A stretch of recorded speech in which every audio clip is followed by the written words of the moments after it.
Welcome to the first turn. I'm Hyena. I'm Llama.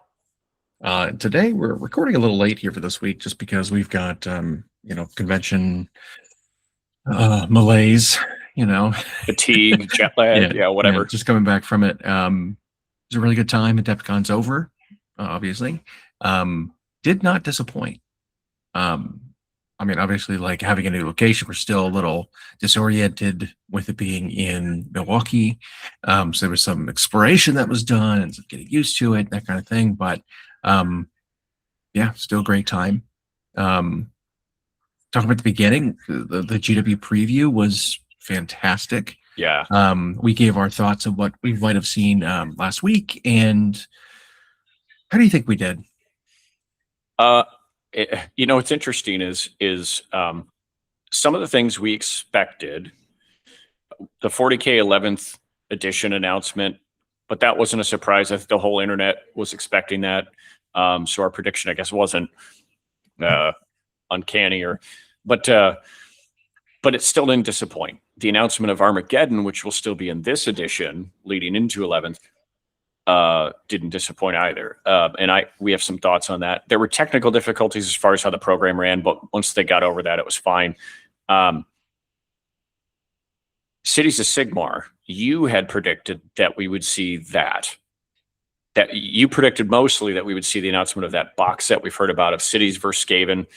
Mm-hmm. We did get to see that, and some Spearhead updates. I, of course, believed all we would see was stuff about Spearhead. So the Cities of Sigmar full release announcement was much bigger than I think people thought. We even heard some 40K fans talk about how they think it stole the show. Like it actually stole a lot of the 11th edition momentum in the room. And we were sitting in there. We were in there.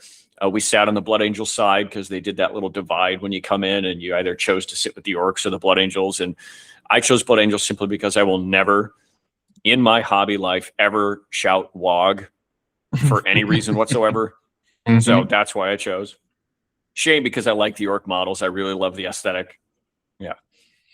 So I will say, when you look at the stuff that's not in that Spearhead, mm-hmm. Because most of the stuff that got a big portion of the stuff that got teased for Cities of Sigmar was in the Spearhead box.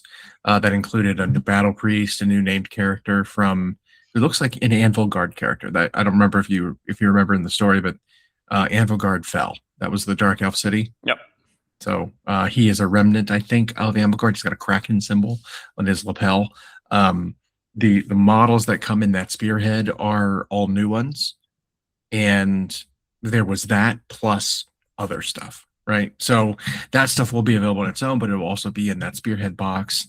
It also comes alongside 2 new Battle Priests, a new piece of terrain, obviously the Cog Fort, and then the 2 Kate Gargants, who are, I want to say, maybe not quite as big as the Sons of Behemoth Gargants, the little guys, not the Mega Gargants, right? The normal like Ale Guzzlers, or Man Crushers is what they're called. I don't think they're that big, but they're clearly bigger than ogres, right? Yeah. Interesting aesthetic.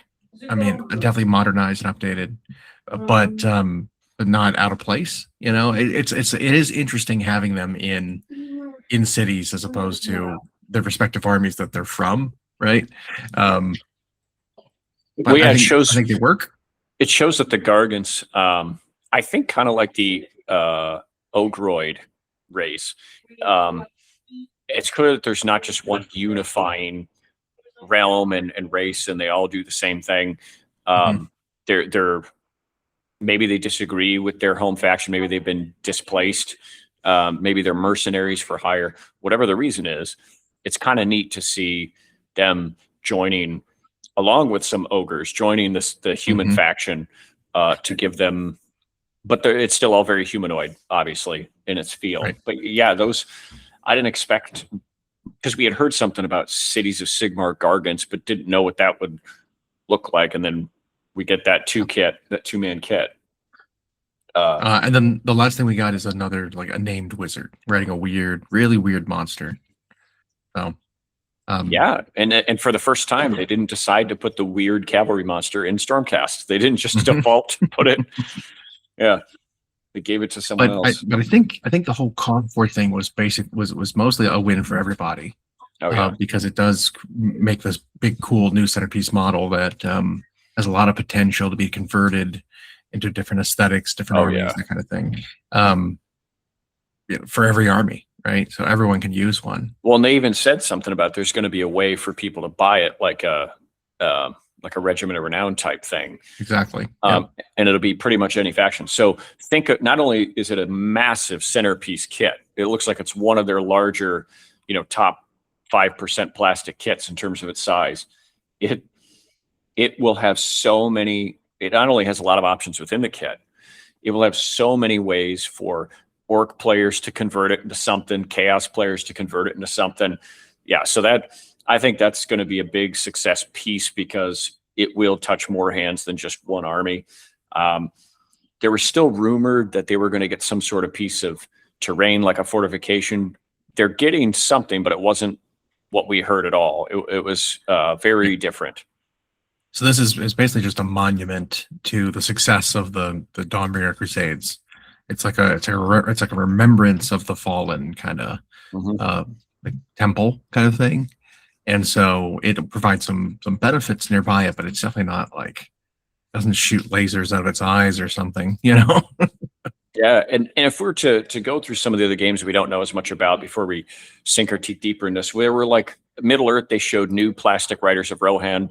Now that continues off of the stuff that came out following the War of the Rohirrim animated movie, and those plastics look stunning. Like the level of detail they get in that little teeny tiny scale is ridiculous, and you get pretty good value. If I'm not mistaken, that box of Rohan Riders, I think you get six of them in the box, and it's like $40 or something for yeah, for like six new plastic horsemen with a heap of options.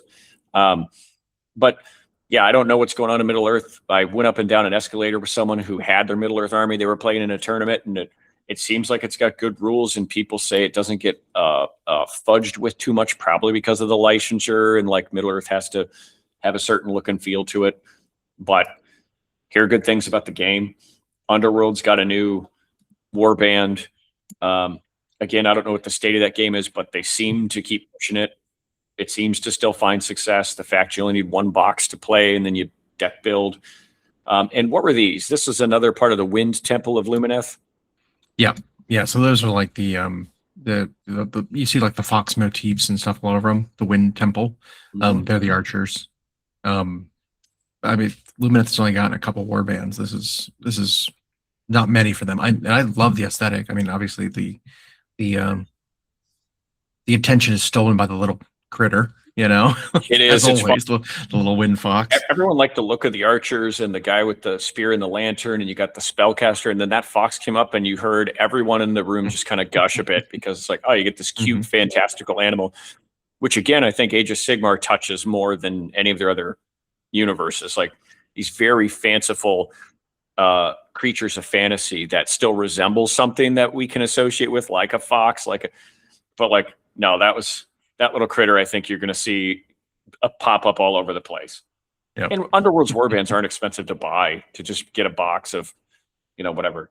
So I could see that. This time around, though, it doesn't really present us with something new, though. Like we had the archers, like the units of archers in the game already. These guys are a little more unique. They kind of resemble they're like fox deity, not deity. They're fox patron a little bit. We don't have like elf archers that follow the fox per se, right? Like the archers that we have, I think are still part of the, whichever temple, the light temple, or whatever it is.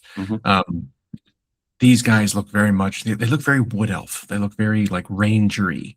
We don't really have that in Lumineth yet. The closest thing we had was the River Blades from the Water Temple, which was a Warcry warband. You remember them? Yeah. Kind of diverging from the army aesthetic a little bit, and kind of having some of those other aspects of elves that aren't just pompousness. martial prowess. These guys are exhibiting the other parts of elf culture. Well, Um, and when you talk about combat prowess, they for Horus Heresy, which so it's funny is Horus Heresy hardly ever has a release that wows me, and the reason I say that is because they're still going through the catalog of porting all the stuff that existed in Forge World into plastic. Now they give it like an aesthetic update. Those new Ogrins, for example, were great.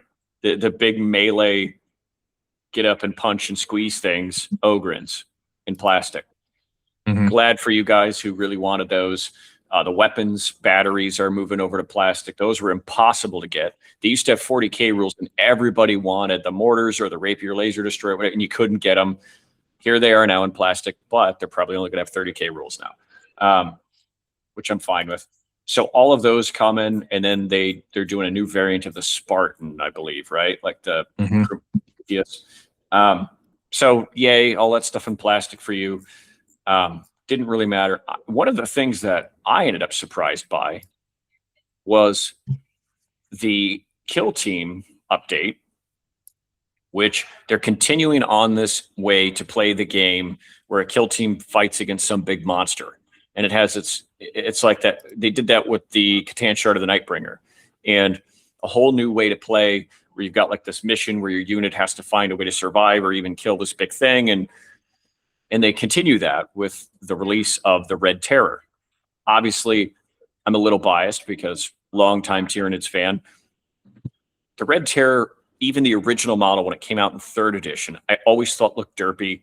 It literally looked like an elementary school clay worm with like a wonky face. And we were supposed to believe this thing could like swallow a Space Marine whole. It was never big enough to do that. Well, he hasn't had rules for a long time.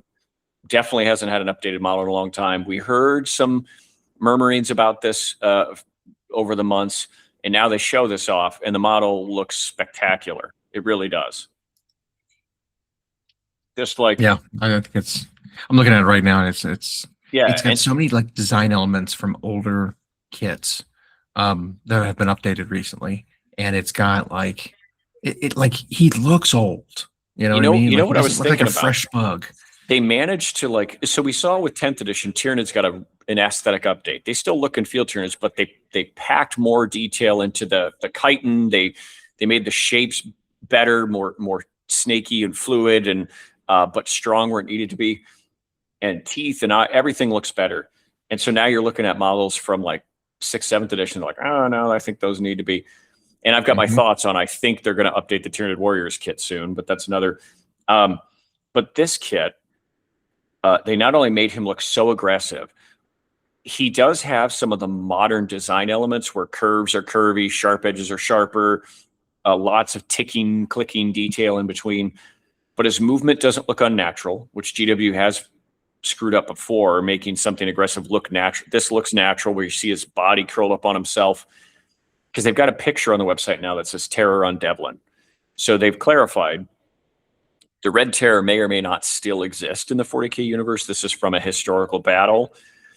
But here's this model that matches the updated look, but they made elements of him look like it was a previous evolution, like it was when Tyranid fleets were first working on tunneling monsters, like the Trigon and Moloch. Like this thing predates them. So it's got this sort of ancient look to it, but it was left behind. It was a bug that got disconnected from the hive mind and was there just tunneling and eating things. That's what I think they managed to sail that in that design of that model. And when you look at him in that kill team setup, along with a new line of those like Desert Scout infantry for Astra Militarum they showed off, which could have been like Teleran Desert Raiders, kind of. He definitely looks like he could swallow some people whole. Like he's like a right size for that. And I agree with you. I think the claws were a massive improvement over what we're used to seeing with them. So that's actually pretty exciting for me. I'm excited for when he's released on his own. I think that's one that I'll pick up. I did this weekend manage to pick up the new Tyranid Prime with Lash Whip because they had them. They had a couple left at the GW booth. But yeah, so my thoughts on that side note, then I'll get your thoughts on this design. for the future, I think the fact that the Prime with wings is now on his own, and this Tyranid on foot with Lash Whip, and 2 other weapons, by the way, which I agree with you. The name of choice of it's a little weird because he has 3 weapons and he has to pick which one he's using. But I think they're doing that because they're going to make a warrior kit that also does either or.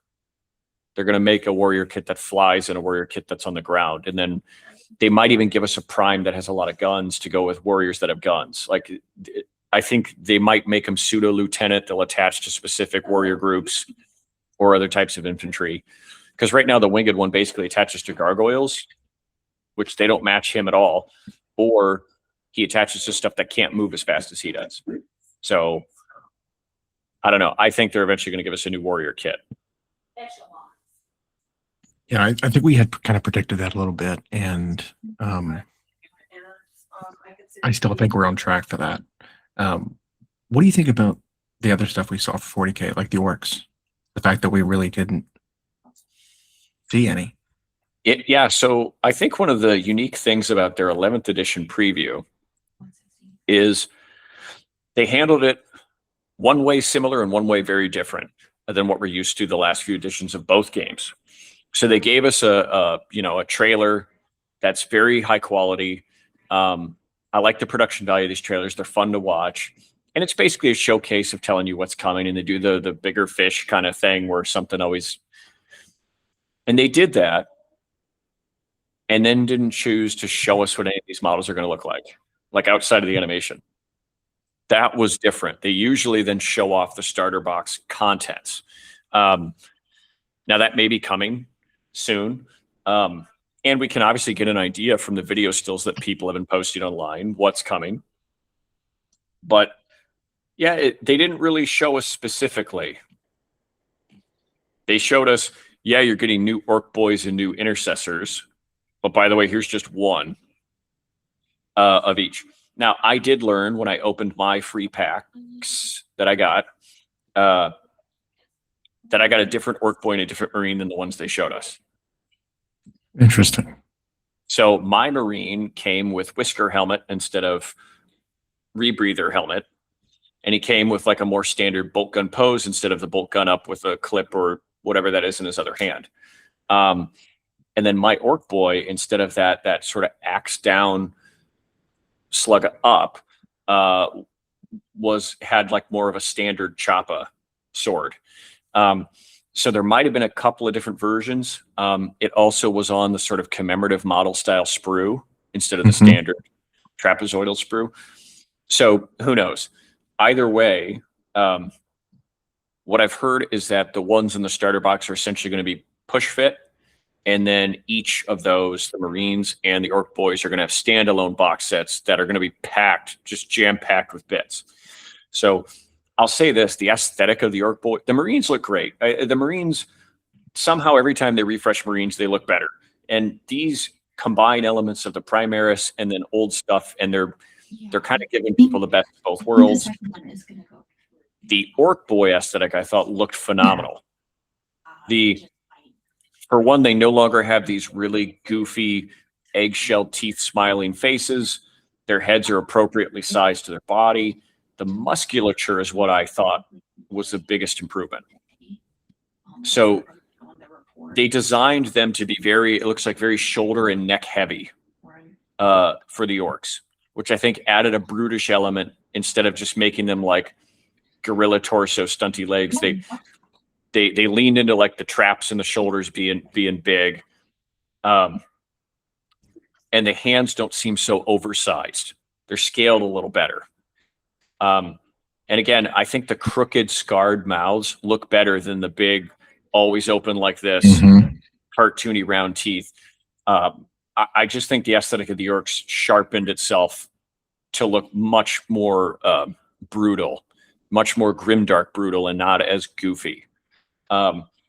So I like that design. I think one of my favorite parts of the cinematic trailer was the Weird Boy. Because if that's what the model is going to look like, that is a massive change in the design, but one that I think is very cool. I liked that he had these this technology that like almost resembled wild hair that activated when he did psychic abilities, but then sat down like steel cables instead of it actually being crazy blue hair or whatever. I thought that was a much more frightening prospect, that it's this weird tech that nobody understands.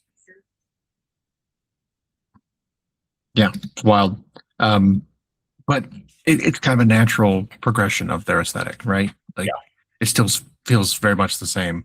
I mean, it feels like a progression from the Beast Nagas, you know? Yeah. Kind of has some of their elements brought in. Like if you look at the new after the convention ended, kind of boss knob model they showed off. Yeah. They showed us on Monday. Yeah. Yeah, more than they did at the convention on the article afterwards. He looks great, right? Like he looks. And it confirms he's going to be a version that's in the starter box. So I imagine that pose you see is the only version he makes. But but it continues the design elements we're talking about. I just think the orcs look, and Beast Naga Boys did do some things right design wise. I still think they put him in the wrong game, but and then the mega armored war boss they did last edition was still a progression, and now this keeps building on that. And it's like, oh, if this is the refresh for them, I think orc players are going to be pretty stoked. A lot in addition to the Wazdaka Gutsmack model that they're getting the new biker.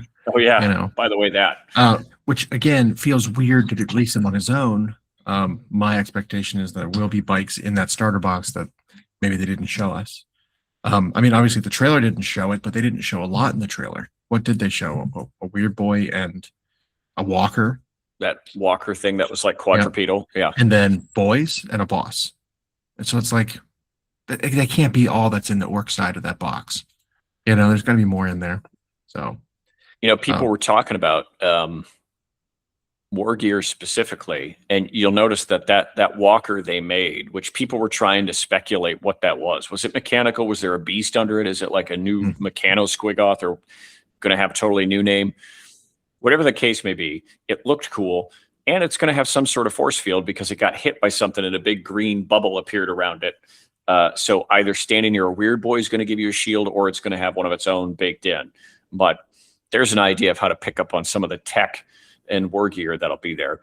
I'm excited for them to start showing off what new models they're getting, because remember, I expect a wave with the starter box for each army and then their own separate waves. It sounds like they're going to get a lot of kits. But what did you think about the rules they teased a bit?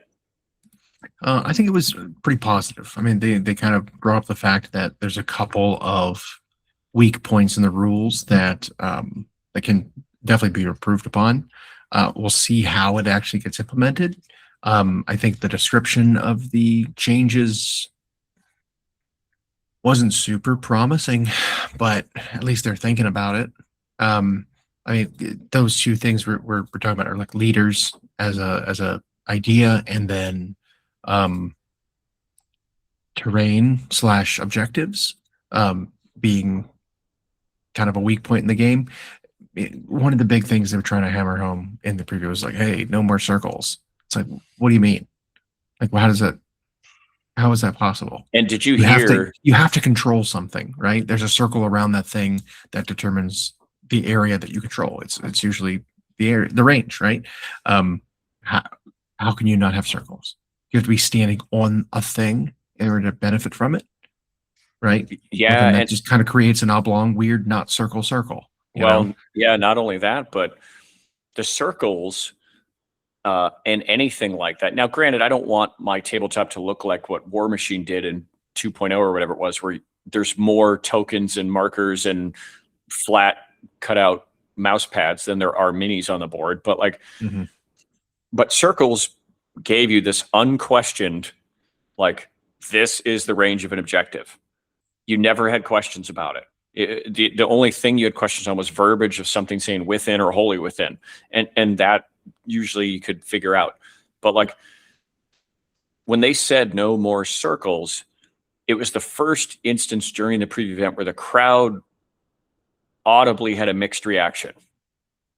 You heard half of them cheer, I think because they were just cheering for everything, and then you had half of them be like, what?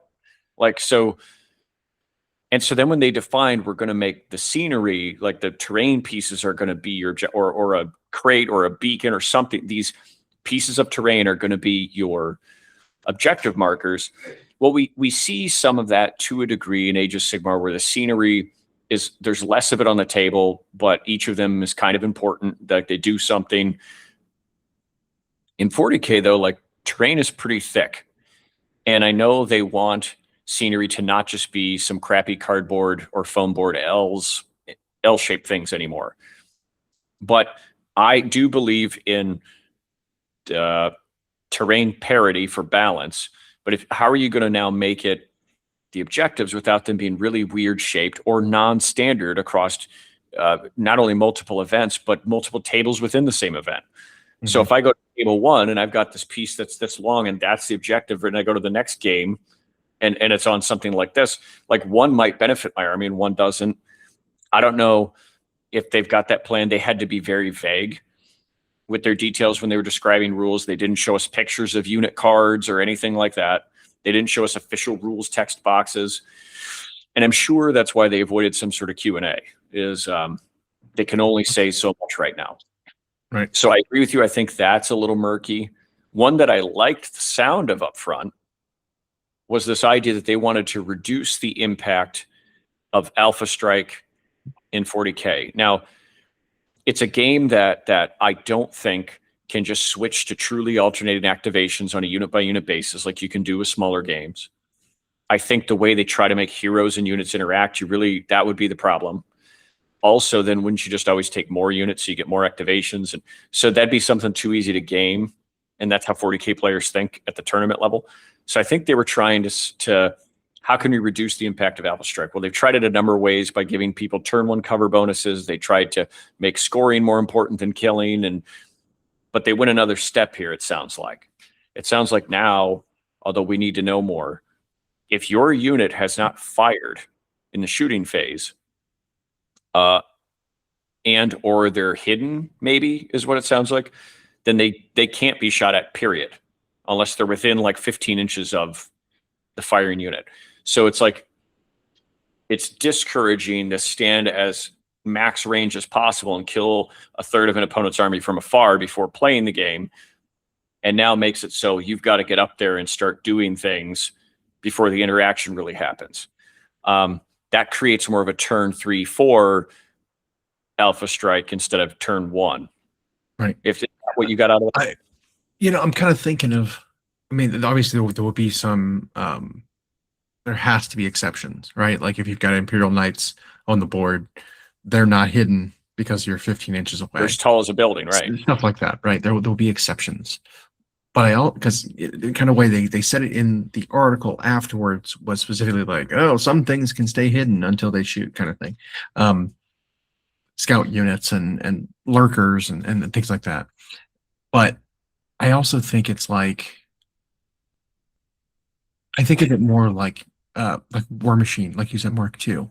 A good but also weird part of that game was that turn 1 was useless. Right? Because both armies started far enough away from each other that you weren't in range of each other. So it's like, what's the point of turn 1? Why don't we just start 6 inches closer?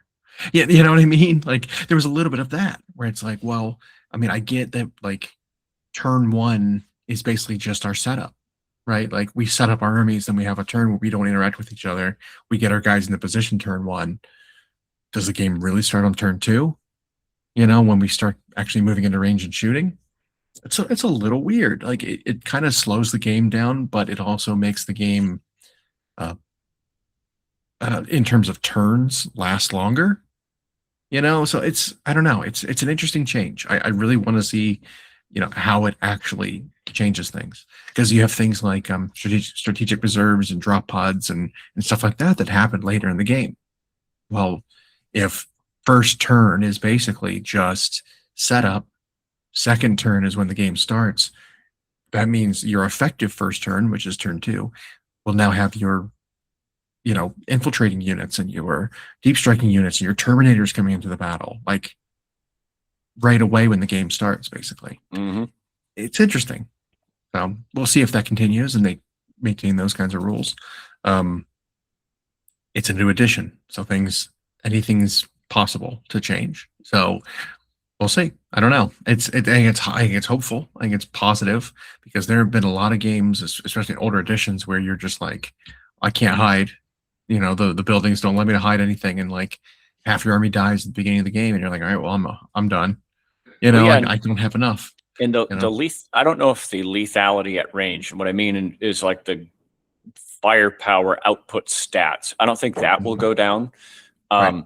But in terms of how much can die turn one, I think is what they're trying to make come down. Because what never felt good is you sit there for 35 minutes just asking which dice you need to roll, and your opponent's just shooting and shooting and shooting and shooting and shooting, and like now when it's my turn, I'm playing with a 1,300 point army against your 2,000 point army, and my things that were most effective at killing yours are already dead or greatly reduced. And so I think that's always the feels bad. They're trying to squeeze out or trying to fix in a way that makes it feel a little more interactive. Now, again, as people who sink their teeth into Age of Sigmar, we know that range comes at a premium in that game. Very few things actually fire at a long enough range to do much turn one.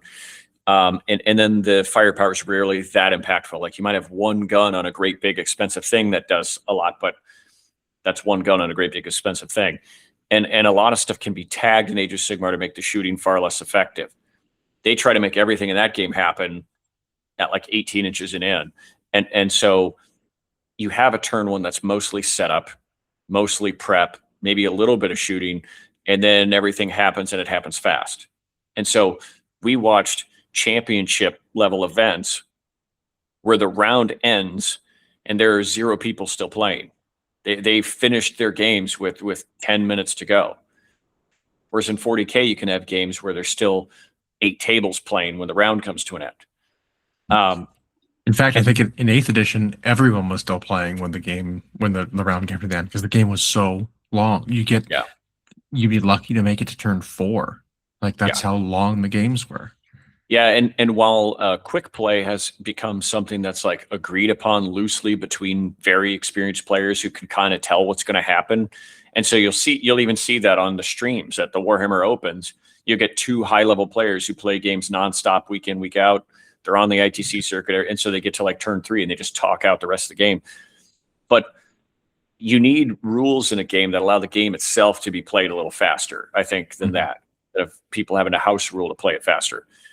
So it could be that if turn 1 is just set up, that doesn't necessarily mean turn 1 is useless, but it means turn 1 might end up now the shortest turn in a game instead of the other way around, where it used to be the longest turn in the game. So now turn 1's just like move, roll, activate, go. And then now turns 2 and 3, the fighting starts happening, the combat starts happening. I also think they're trying to make melee or combat-centric armies a little more impactful without, well, how do we say this? Without there needing to be a Death Star unit in that army to survive. So like when combat-centric armies have done well, it's like, well, yeah, I can build this great big blob of a unit with a character attached that has heaps of war gear and stratagems and things that I'm using on them. It's like an 800-point death bomb, and that's why it can survive all the way up the battlefield, or it has a movement cheat that it can take advantage of. I think they're trying to make it so combat units can legit get to combat without just being obliterated or reduced down to fragments before they get there.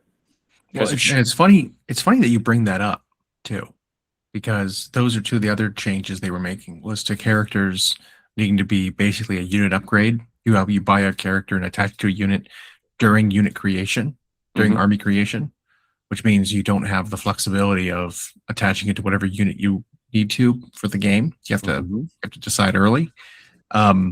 And then stratagems can't be used as regularly, right? Like you're limited to a unit can benefit from any stratagem once per turn. Yeah, they kicked that announcement off with no more stratagem stacking. Yeah. And I know there's people who enjoyed that, or really, I should say, relied on it.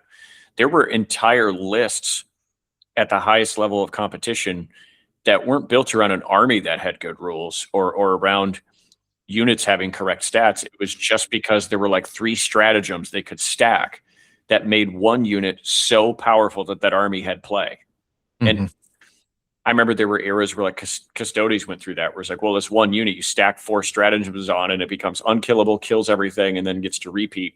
And it was like, but now it's like, well, now get rid of that. Make stratagems much more rare of a resource, and any unit can only benefit from one. And I And I'd don't, love to see that, right? Like I yeah, love to see more rules on the unit, not be a stratagem for the army.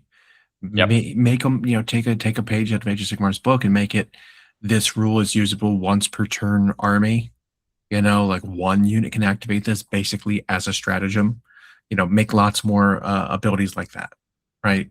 So if I bring 3 of these things and all can do it, only one's allowed to do it per turn. yep. That kind of thing. Um, More of that. I think Yeah, that's very positive. avoiding stacking rules and multiplicative effects, I think, is cleaner. You make people wise in management their resources. It's also simpler, less bookkeeping. You don't have to put 5 markers next to units. Mhm. Well, they're benefiting from these 10 things. I also think that the unit character, or the character as an upgrade to a unit during list creation, um, can eliminate some of that as well. Because then when they were separate units and then just attach them, it's like each one could benefit from a thing, and now they cut. So it sounds like it's like, well, now if you want a lieutenant for your intercessors or whatever, you have to buy them at list creation and they're attached to them. And then it sounds like when the unit dies, that character won't just lose all their rules that they had. It sounds like now they're keeping them if they're the last thing left. Yeah, which to me just seems like they are an 11th member of the squad. Right. Like there's no separating from the unit. They're not on their own now, so they're not leading. It's like no, they're the last member, right? They still benefit from all the same rules that they were providing to the unit. That's kind of how it works right now a little bit anyway, because you allocate all your wounds to all the other models, and then once those models are dead, it's just the character left. Well, if he could have taken damage from the same round of shooting that killed the unit, it's not like the unit gets wiped out and then you place the character on the table as a new unit kind of thing. Just he still was there the whole time, you know. Yeah. I think it just makes it a little cleaner. I think it makes it a little less um tactically difficult to figure out what you want to do. I think it makes it a little more clean. And I wonder if those kinds of characters can even just be taken on their own anymore, or if they have to be added to a squad. There And may end up there may end up exceptions with that, just like you were right, talking about exceptions with the line of sights or the shooting stuff. Is right, there's so many units in the game that they'll probably have exceptions. It's always just making sure those exceptions don't end up so much better than the rule. it's like think of like a smash captain, right? Like which is a captain with a jump pack and a melee weapon, right? You could attach him to a unit, but some of those kinds of characters would have a rule called lone operative, where they had stealth and you couldn't target them and whatever if they were running solo, but they didn't confer that to the squad they were joining. So it's like, are we even going to see characters that have the multiple options to you've got these benefits while joining a unit, you've got these benefits while not joining a unit, or are we going to have completely different characters that are meant to be solo versus meant to be in a unit? Like, would a weird boy provide an aura to right. multiple units nearby compared to joining a unit and providing his buff to just one unit? I Mhm. don't know. I think there's potential to differentiate those kinds of units. Yeah. Um, Well, didn't correct me, but there are games who've done stuff like that where it's like a champion, as you'd put it, which is part of a unit versus like a solo. mhm. So I could see maybe they're going to have different types of heroes like that. Um, Certainly would be neat. It sounds like most of the rules, however, from 10th will largely still be familiar in 11th. They did announce that your codexes are all still going to be good until they come back around. Mm-hmm. So this isn't another index hammer. They usually wait 2 editions for that. So you're keeping your stuff, but they are adding new detachments for everybody. Yep. And then all of the campaign books that are coming out, all 4 of them, I think it's up to now, will all have new additions.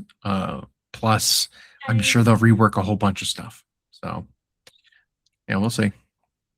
Yeah, because these 500 Worlds, the Maelstrom, the Eye of Terror, which is coming soon, and then Armageddon, all kind of have their own little missions and their own little tweaks to armies to give you new ways to play, new maps to play on, and it sounds like those are still going to be available. So maybe a little bit of old and new mixed together here, where a lot of stuff carries over, but they're still going to update it rapidly enough that it won't be legacy lingering around for 7 years or whatever. So I don't know. I usually have hope for New Edition to bring goodness. One thing they talked about is they want a lot of the rules between the different game modes. They're not eliminating the different game modes. And by game modes, I'm referring to narrative, combat patrol and match play or whatever. It sounds like that's still going to exist, but they want more of the base rules to be the same between them all. But I think we saw that in Age of Sigmar, where it was like, here's the core rules for every game type you play. Then here's a section for how to do, narrative. Here's a section for how to do campaign. Here's a section for how to do matched. So I imagine it'll probably look something like that. And then I also want to note the fact that for 40K with that preview, we got way more for Astra Militarum than we did for Marines or Orcs, which I thought was really funny. Well, yeah. So a couple of things about that. We know we're going back to Armageddon. Yep. So the first outcry on the internet was, we're going to Armageddon, but no Steel Legion. It's like, well, okay, hang on. Astra Militarum got 2 massive waves of releases in a row between the Cadian update and then the Krieg update. But the fan outcry has been heard, and they clearly whipped up something quick, or maybe had it already in hand. They just haven't gone to production phase. And they showed off designs for new Steel Legion. So they are going to come. Yep. But it could be anything in the form of like a kill team or an upgrade sprue for existing kits. And so there you go. You can make either your Kriegs or your Cadians look like Armageddon troops, because really it's just like a different type of gas mask and like some unique weapons, but like they're just guardsmen. Yeah. Yep. But they had their half-track tank. They had the light scout tank. Cool. Yeah. There was the new commissar. So another named commissar, both on foot and on their own half-track. She's in a great big vehicle. Yeah. Yeah. They had the new Inquisitor riding a mount to go alongside. That looked cool. And then randomly a new Sister Superior, the Dogmata Superior on the leg. For walking thing. Now, is she a part of Astra Militarum or the Adeptus Sororitas? She'll be Adeptus Sororitas, but still being released kind of alongside Armageddon. As like, here's an update to multiple armies, kind of thing. So yeah, but that was a surprise, like the Astra Militarum update. Was not expecting that. And like we obviously saw the return of Yarrick, but it was that Commissar Graves, which, for the record, I love the simplicity of that name. You're not going to forget it. And if they have some Black Library books that come alongside, fantastic. I love that it's this power fist and pistol Commissar when it's on foot, and then the classic sword forward, bring my tank closer so I can swing my sword at him, tank commander. And the idea of that character being able to play either way, in a vehicle or on foot, that might not be the only time we see that too. But I really love the look of that kit, both of them. The one on foot I might get just to paint. That looks fantastic. But yeah, that was a surprise. And I agree with you that when they showed off Wazdaka during that segment, I think there'll probably be some push fit bikes in the starter box, and then maybe a standalone bike kit later. Because that kit is old. I did like that they showed with his kit, you can mount the little explosive exhaust on it, or you can leave that off if you don't want the atmosphere on your kit. But he didn't disappoint. He looked every bit like his artwork always did, and how you describe him. He's this great big guy with a crazy gun and power claw, and and he solved some rumor engine stuff, didn't he? Yeah, a lot of rumor. I mean, they were down to like 7 left total. Okay. Like most rumor engines were solved from this weekend. So pretty crazy. Yeah, overall, the preview event, technical difficulties aside, didn't disappoint. Some things we had maybe, or that the community hoped to have seen, like the announcement of another Primarch, we didn't get. They are hinting in the lore, and now, if you've looked at the Warhammer community page today through artwork, that obviously there are Primarchs who are moving and playing. in the setting. So we know they're all coming. It's just a matter of when and which order. It's looking like Protorabo next, though. That's. I mean, that artwork You know. was pretty convincing. The fact that you and I had long since talked about a giant hulking sort of demon engine, but then how would they balance that with the fact that the Iron Hands always sort of rejected demonhood? Like, well, they've written in novels now between the Siege of Terra and the Scouring, like where you saw Perturabo's mind move towards needing to become a demon prince because he's always paranoid and he always believed if Horus survived, he was going to come after him, or now Abaddon's going to come after him. And so he needed to be able to combat that, and accepting this ascension might have been one of the ways. That artwork on the community site today, though, if that's what his model looks like, I don't think anyone would be upset if he looked like that. Yeah. In addition to that art piece, there's another one where they're fighting Thousand Suns, it looks like, which is odd. But there's, maybe 3 or 4 defilers in that picture. No, maybe 6. But kind of in the background of that one, I don't know if you noticed, there's like a giant defiler, one that is 10 times the size of a defiler. Kind of was that an art in the background? Is that an art piece? Oh yeah, I see. Okay. What is that? So that might be actually in the 3rd book of the Belisarius Call series, which was Archmagos, I think. You learn that Vashtor, the Archaphane, has not only been responsible for the soul grinders throughout history, but the biggest, grandest, most powerful one was the first one, and that one is like the guardian of his realm. But on extremely rare occasions, he will send that one out. So it might be that, and that could be what that's resembling, is that artwork, or that artwork is a depiction of that character. Yeah, he's a named soul grinder. But on the tabletop, that would be absurd. That's like, oh yeah, that's Titan sized. Yeah, which I wouldn't expect in 40K. We'll see that. I mean, maybe a new soul grinder kit in general is coming to differentiate it from the defiler a little more. Yeah, I don't think we'll get one that big, because you'd be talking like, what's the corn mower called? The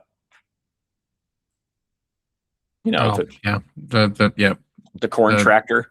Yeah, even that's not that big. That's my point. Yeah, that's a huge kit, and that's not big enough. I mean, you'd be talking. Like that.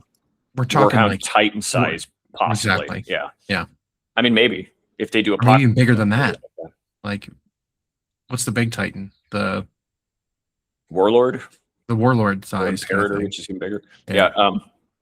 Yeah, you'd be talking pretty big there. So unless it's going to be an Apocalypse piece, I don't know if he's going to get a model. We know they can make anything in their plastic, but still, if he's a named character that costs $500, I don't know how many people are going to buy that, So anyway, I don't know. I thought the whole preview event was cool. The way they interacted with the crowd was great. No offense to the crowd, but sometimes they were the worst part of the thing because they just wouldn't stop talking. And so this weird semi-loud murmuring went on the whole time.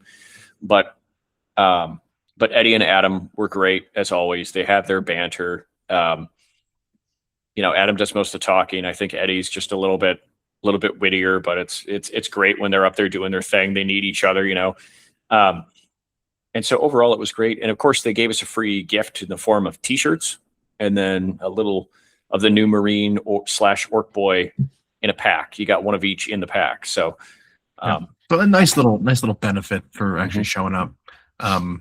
Again, definitely would recommend it if you can. Did you get some swag? Yeah, a little bit. I got some stuff. I got a spearhead, but we've got a lot more to talk about. Yeah. So we'll probably pick this up probably Sunday. Yeah, and we can go over our own experiences at the con, both from behind the booth and then out there. The expansion to the exhibit hall E, which was now open. And then, of course, we'll have a guest on who's visited us every year for following Adepticon. So let's look out for that. But until then, part 1 concluded. We'll see you again this weekend. Yeah. To be continued. To be continued. Unless you sit there and talk them, but next Yep. big